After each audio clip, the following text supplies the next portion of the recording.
తెలంగాణ విద్యాశాఖ ఇచ్చిన నివేదికలో ఏముంది? టీచర్ల జీతాలు తగ్గించాలి అని అందులో పేర్కొన్నారా? ఏంటి నిజం? చూద్దాం. భవిష్యత్ తరాలకు నాణ్యమైన విద్యను అందించడానికే ప్రతిపాదనలు చేశాం అంటున్నారు తెలంగాణ విద్యా కమిషన్ చైర్మన్ ఆకునూరి మురళి. ఇప్పుడున్న టీచర్ల జీతాలు తగ్గించమని తాము చెప్పలేదని, కానీ కొత్తగా రిక్రూట్ చేసుకునే టీచర్లకు మార్కెట్కి అనుగుణంగా జీతాలు ఇవ్వాలన్నారని అన్నారు. హరీష్ రావు, బండి సంజయ్ పూర్తిగా దాన్ని చదవకుండా మాట్లాడుతున్నారంటున్నారు ఆకునూరు మురళి.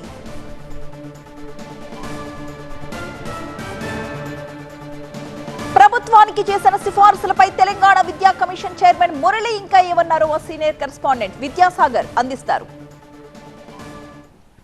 మీరు చేసినటువంటి సిఫార్సులు ఎంతవరకు 100% యాక్సెప్ట్ చేసేటువంటి అవకాశం ఉందా? ఎంత కఠోర శ్రమ ఉంది మీ సిఫార్సులు వెనుక? రకరకాల దేశాలు, రకరకాల రాష్ట్రాలు బెస్ట్ ప్రాక్టీసెస్ స్టడీ చేసిన తర్వాత రికమెండేషన్స్ చేయడం జరిగింది. ఇందులో సుమారుగా 434 రికమెండేషన్ చేశాం మేము.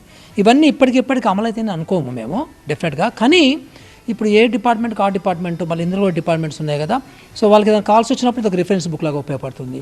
సో అప్పుడు ఆ పాలసీ కమిషన్ ఏం చెప్పింది అనేది వాళ్ళు తెలుసుకుంటారు. దాని ద్వారా వాళ్ళు ఆ కొత్త పాలసీ చేయడానికి ఇంకా చాలా సులభతరం అవుతుంది అనమాట. చాలా చోట్ల మనకి ఏంటంటే ప్రతి మండలంలో కూడా 5 ఎకరాలు 6 ఎకరాలు ఉన్నటువంటి ఒక ప్లేసెస్ స్థలాలు ఉన్నవి.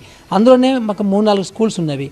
సో అక్కడ ఉన్న తరగతి గదులకు అదనంగా, సో ఉన్న మౌలిక సదుపాయాలకు అదనంగా సో ఒక 1500 మందికి కావాల్సినటువంటి సదుపాయాలని ఏర్పాటు చేసి వాటికి బస్సెస్ కూడా మనం పెట్టగలిగితే సో అక్కడ ఒక మంచి బ్రహ్మాండమైన వాతావరణంతో మంచి స్కూల్ ఏర్పడుతుంది అనేది ఈ తెలంగాణ పబ్లిక్ స్కూల్ లక్ష్యం అన్నమాట. ప్రభుత్వ స్కూల్స్ గ్రామాన ఉండడానికి కారణము ఎవరైతే ట్రాన్స్పోర్టేషన్ ఖర్చులు భరించలేరో, పనులకు ఇళ్లకు వెళ్ళినా సరే పిల్లోళ్ళు సాయంత్రం కల్లా ఇంటికి వస్తారన్న ఒక ధీమాతో పంపిస్తారు. వాళ్ళని దృష్టిలో పెట్టుకోలేదు ఈ అంశంలో అన్నది ప్రధానంగా వినిపిస్తున్న అబ్జెక్షన్. ఇప్పుడు ఇలాంటి వాటికి సమాధానం చెప్పడానికే అసలు మేము ఏం చేసామంటే ఆరుట్ల అనే ఒక Telangana public school, first Telangana public స్కూల్ని రంగారెడ్డి జిల్లాలో మేము చేయడం జరిగింది గత సంవత్సరంలో. చేసినప్పుడు మేము కొంత మేరకి ఒక 2-3 కోట్లు ఖర్చు పెట్టి ఇన్వెస్ట్మెంట్ చేసి ఇక్కడ ఏదో డెవలప్మెంట్ అవుతుంది అనేది ఒక వాతావరణం క్రియేట్ చేయగానే మాకు జూన్ 12 తారీఖు నుంచి జూన్ 20 తారీఖు మధ్యలో కొత్తగా 1000 మంది జాయిన్ అయ్యారు. సో దాని అర్థం ఏంటంటే తల్లిదండ్రులందరూ కూడా ఒక మంచి వాతావరణము గవర్నమెంట్ స్కూల్లో ఏర్పాటు చేస్తే వాళ్ళు ప్రైవేట్ స్కూల్ నుంచి అయినా కానీ ఎక్కడి నుంచి అయినా కానీ తీసుకొచ్చి ఈవెన్ రెసిడెన్షియల్ స్కూల్స్ కూడా పంపకుండా కూడా కొంతమంది అక్కడ పంపడానికి అవకాశం ఉంటుంది. సో తద్వారా మనకి ఇది ఆల్రెడీ ప్రూవ్ అయిపోయింది. ప్రమోషన్లు అనేవి చాలా కీలక స్థాయిలో స్కూల్ అసిస్టెంట్ నుంచి మొదలు పెడితే ఎస్జిటి, తర్వాత హెడ్ మాస్టర్, ఈ 3 స్థాయిలో ఉంటుంది.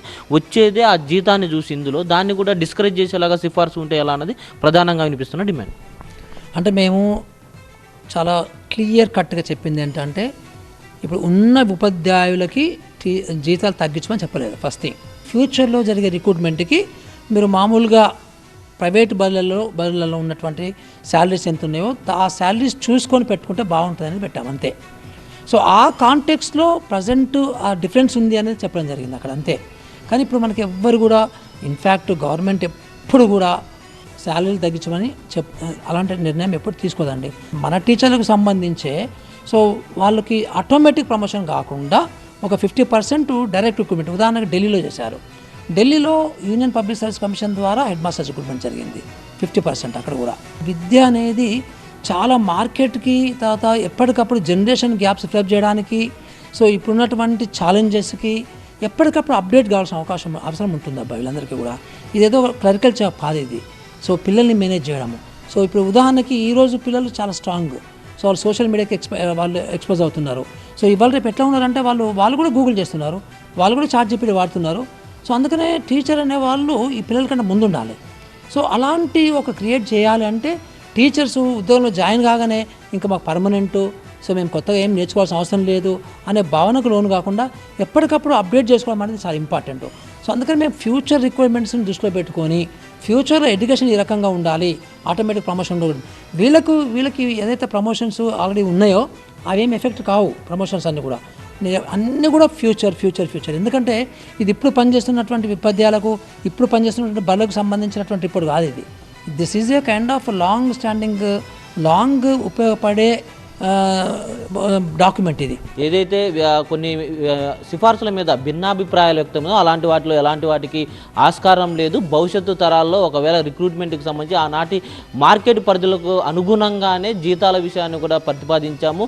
మిగతా కూడా కొంత పొలిటికల్గా వస్తున్నటువంటి ఏదైతే విమర్శలు ఉన్నాయో వాటిని కూడా పెద్దగా పట్టించుకోవాల్సినటువంటి అవసరం లేదంటూ కూడా రాష్ట్ర విద్యా కమిషన్ చైర్మన్ ఆకునూరి మురళి చెబుతున్నారు. కెమెరామెన్ వెంకట్తో విద్యాసాగర్, టీవీ9 హైదరాబాద్.